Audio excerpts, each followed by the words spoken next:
Hope you had a great holiday weekend. I'm Tommy Tran. Welcome to a fresh hour of CBS Sports HQ. And it's game week in the NFL. The countdown to kickoff just a couple days away. We'll have pro football on Sundays until February. We'll get the defending Super Bowl champs hosting the Cowboys Thursday night. One big omission from this game will be Micah Parsons, who was traded to the Packers late last week. Philly still favored by 8.5 at Lincoln Financial Field. Well, I'm happy to be joined by Kyle Long and Pete Prisco. So, guys, we're taking a look at the first game of the season. Football is back. And when it comes to the champs, the last time we saw them, they were dismantling the Chiefs in the Super Bowl. Looked pretty darn good doing it. But, Kyle, if I were to ask you the biggest question surrounding this Philly team, what would that be? Well, obviously the expectations for a team that had so much turnover on the defensive side of the ball.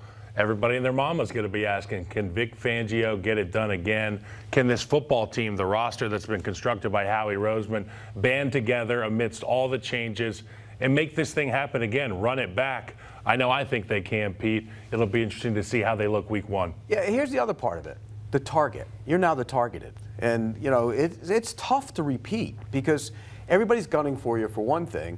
But more than that, you get a little full of yourself and you get a little fat and happy. It's hard to repeat in the NFL. Hell, it's been hard to repeat in that division.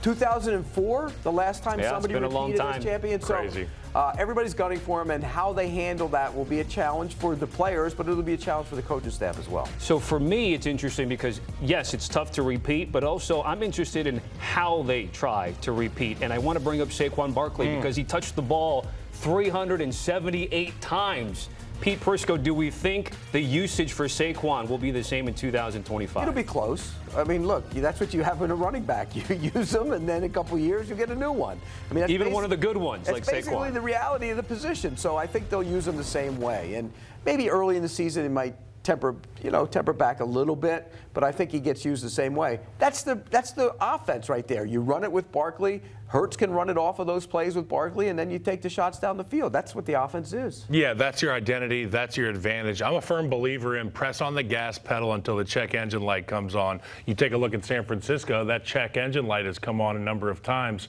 for Christian McCaffrey. Derrick Henry, it hasn't come on. Just keep the pedal down. If you're the Philadelphia Eagles, it's what makes you great. It's what separates you from the pack.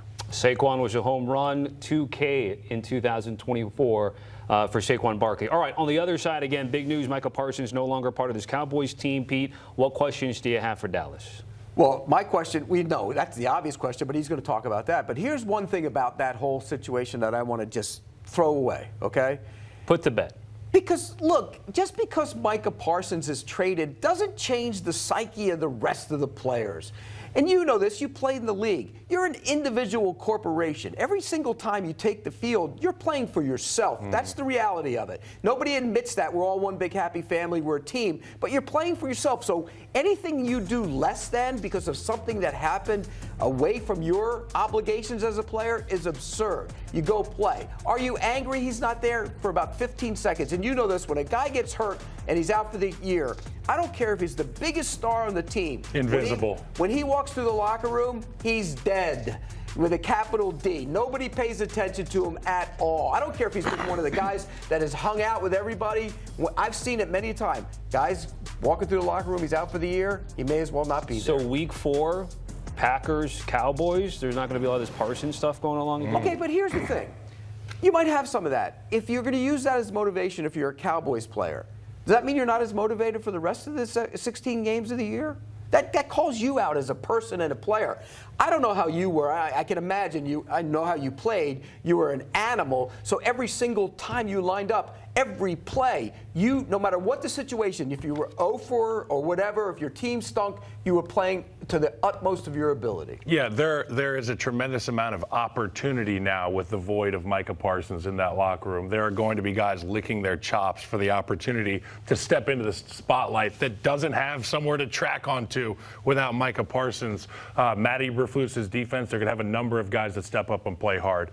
I think the biggest question mark for me and the biggest mismatch in this football game that we're going to be talking about has got to be on the edges. And not even that the Cowboys don't have Micah Parsons, it's that the Eagles have Jordan Mailata and Lane Johnson. It's great. It's really nice to have one really good tackle.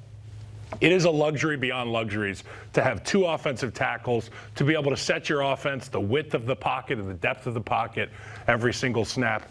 Add into that they've got the cheat code on 4th down, 3rd and short. This Eagles team is going to be nails again. By the way, I went on my rant, but I didn't get to my concern with the Cowboys. It's the run defense, and it's always the run defense. You know, for all the talk about Parsons, he's a great player. Did they win? Did they win a title with him? I don't think they did. Their run defense has been awful. It was 4.8 per rush against last year. So Kenny Clark comes in. Kenny Clark didn't play very well for the Packers last year. Now they acquire him. He's healthy, and now a healthy Kenny Clark will help the run defense. I'm glad you brought that up because my concern with the Cowboys is there's a lot of parallels in talk that this Cowboys team is the NFC version of the Bengals, meaning they're going to have to win on offense. Their defense stinks. You got to prove to me that you're the Cincinnati Bengals offensively. Look, I love Dak Prescott and CeeDee Lamb as much as they don't hold a candle to Burrow, Higgins, Chase, what Brown. do they do in the NBA? Full timeout? That's when your arms go out to the side. Yeah, stretch it out. Full timeout after that one, Tommy. Pete, no? Yeah, okay. They're going to be good on offense. They're not going to be that good. Right, but I'm saying like they'll have to win games offensively because their defense isn't as good. You think they are. Matt Eberflus is a good defensive coordinator. Guys play hard for him. Yeah, and they'll find a way to scheme things up. And look, if they give it up 4.8 per rush again, doesn't matter who's on that defense, they're going to be bad. You have to be able to stop the run, at least get it down to 4.2, something in that neighborhood, and then you could turn your pass rushers loose. Okay, so Kyle hinted at his matchup to watch, which was the Cowboys edge rushers and Eagles offensive tackles here. What about for you, Pete? What are you looking out for here? It's that defensive line against those interior of the offensive line. And remember, there's a new starter on that offensive line. Steen's going to be starting at right guard. When he went into the Super Bowl, he wasn't very good, by the way, because Becton got hurt for a little while and then he came back in. But when Steen went in, he wasn't very good. But Jeff Stoutland's one of the best offensive line coaches in the league. They seem to have a seamless transition there. But the left guard's also playing banged up. Dickerson, he's supposed to play, but he's banged up. Remember, he missed time. They thought he was going to miss a lot of time. So I'm concerned about the interior of those guys against that defense. I'm not concerned about it, but I think that's the matchup to keep an eye on. All right, so when it comes to the game, and I'm not going to ask you the spread because that's a different show with a different host later today, just in terms of who wins the game, Kyle, who do you have in this one? It's got to be the Philadelphia Eagles. I mean, you talk about having a target on your back. I call it momentum. There's a reason there's a target on your back because you're damn good and you beat the hell out of everybody. That's who the Philadelphia Eagles are, and until proven otherwise, I'm going to be going with the Eagles. It's hard to go in on a Thursday night and beat the champs. I mean, it's just the environment, the celebration, the whole first time back out on the field again. The fans are going to be going nuts. I think the Cowboys will be feisty in this game, but I think the Eagles are going to find a way to win the game. Lastly, Nick Seriani, whether he gets to the Super Bowl, loses the next year, wins it, there's always some type of talk about him on the sidelines. Do you think there's any of that coming into the 25 season? No. There was last year. Right. Let's not forget it. This time last year and on early in the season, there was a lot of talk about Seriani, which he was very aware of, by the way. Having talked to him, he was very aware of it. So I think that's all gone. When you win, you would think when you win a Super Bowl, kind of puts it to rest. And he had also been to a Super Bowl, which kind of puts it to rest. But remember, they fired Doug Peterson when he won a Super Bowl. They always say winning solves everything, but winning also creates every problem imaginable, from big contracts. You know, I call it kingmakers, these Super Bowls.